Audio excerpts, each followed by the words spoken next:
Hello and welcome back to the channel, fellow farmers. Today's video is kind of a follow-on from yesterday. And speaking of yesterday's video, I watched a test video Mr. Seeley P did regarding yields as well. He had posted it late yesterday, and he too was not getting the result from rocks. Like from rolling in the rocks, there's supposed to be a 5% yield advantage to doing that.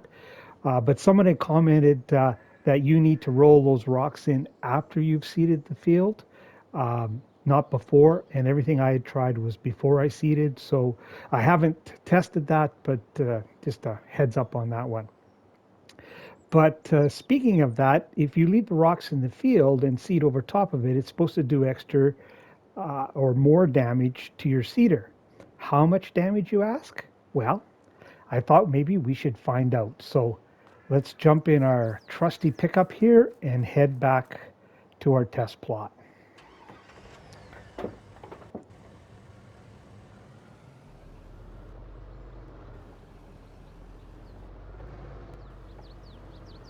It's not very far away and I could have walked, but why walk when you can ride in a brand new pickup? And you've heard of the Field of Dreams? Well, here is the Field of Green.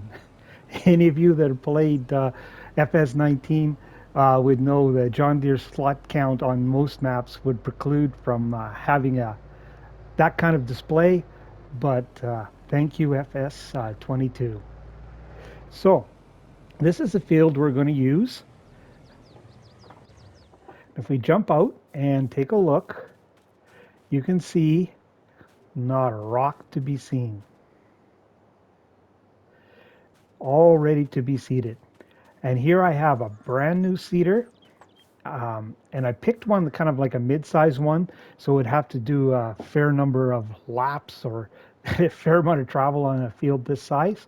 So what we'll do here is we'll jump in our tractor, start it up, and turn it on.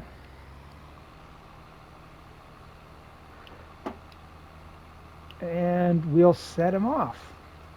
And we will seed this field. And once we're done, we'll take it to the workshop and we'll see what the cost of repair is.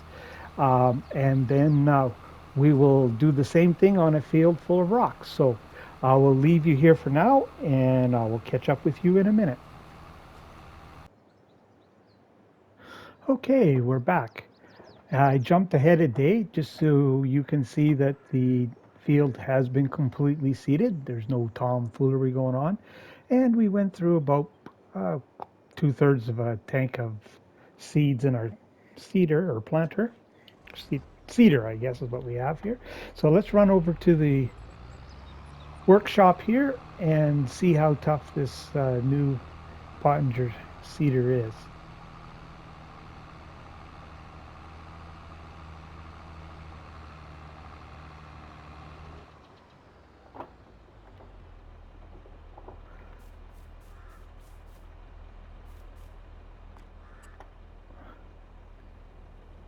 Okay, $123 to repair that. So I'll make a note of that. And now we need to get some rocks in the field. If you, oh, the wrong menu here. If you go up and look at the equipment, there's several operations that, or pieces of equipment that can create rocks in the field. There are cultivators. Now, if it's a shallow cultivator, it won't create any rocks. But if it's a regular cultivator, then it'll create small rocks. If we go over here, here's a shallow one. That won't leave any rocks behind in your field, so you won't have to deal with them. But this one, for example, is a regular one, and it'll leave small rocks, the ones you can roll in. Disc harrows and power harrows, from what I understand, they as well do not leave rocks. But if you go to a plow, any of the plows will leave rocks. They go deeper, and these rocks will be too large to roll in. And then the worst or the deepest will be the Spader. So that is what I've decided to use here.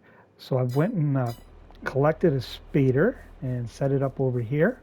and we will run this around the field and should have the largest rocks, which theoretically I would think would create the most damage, and that way we can should be able to see the difference pretty easily, I'm hoping. So I will go ahead and get this field done, and we'll bring you back when we're ready to seed. We'll take a look at what the field looks like then.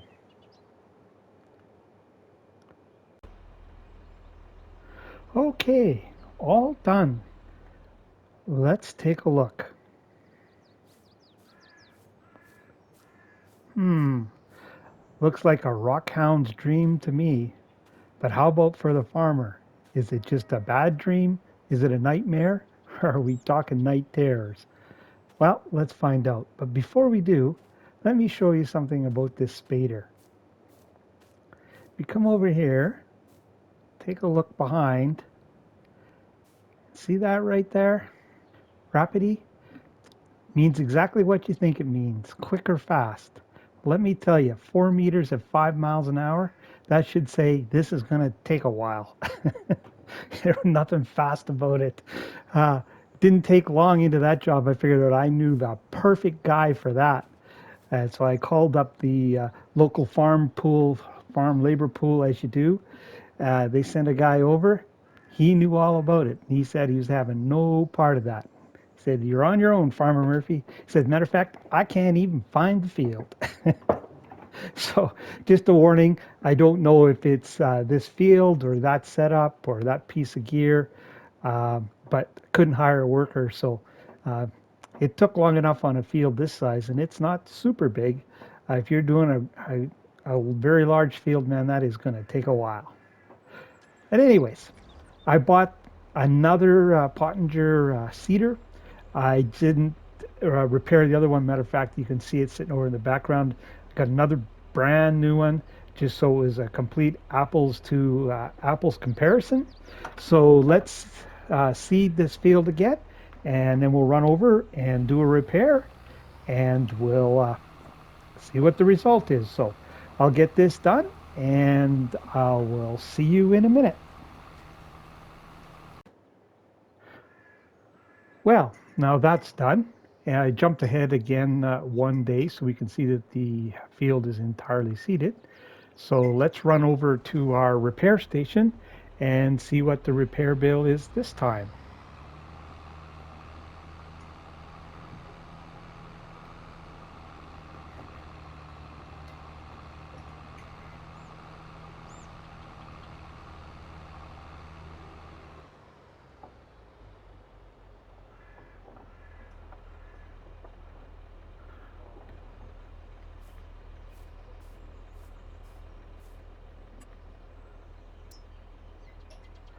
$136. So last time it was 123. So that's a difference of what, $13. So about 10%. So that's under worst case conditions. Like I said, we use the spader, brings up the largest rocks. I'm going to go on a limb and say probably if you just used a cultivator and brought up the small rocks you can roll in, it probably wouldn't be quite as bad. But certainly if you did get the 5% yield increase that you should do if you roll in the rocks after you seed, it would more than cover the extra cost of the damage to your cedar. So now we know. So if you found that useful or entertaining, please give us a like, hit the subscribe button, and I want to thank you for watching. And until the next time, Farmer Murphy, over and out.